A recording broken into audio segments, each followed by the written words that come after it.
MTD CNC, bringing you the latest engineering news via video media.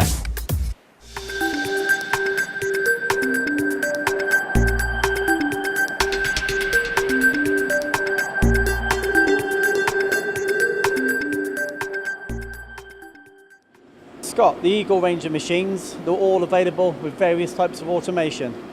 Yes, that's right, Joe. We always try to give the customer the optimum in flexibility. OPS Ingersoll supply various levels of automation system.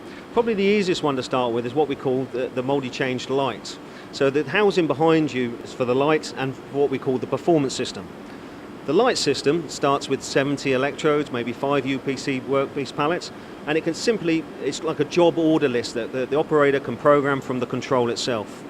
When we move into the performance system, we can move that up to 154 electrode places, maybe 10 UPC workpiece pallets, and then the operator has full job management system where he can interrupt the process as and when the jobs become of a more higher priority to limit the downtime on the machine tool.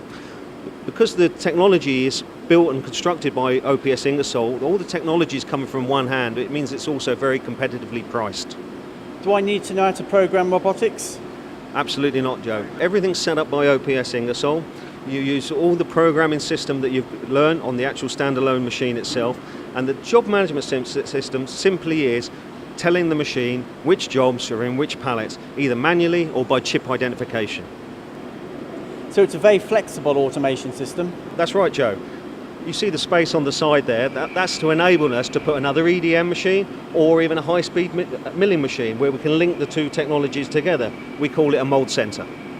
So I can come from my high-speed machining center into the automation and across to the EDM?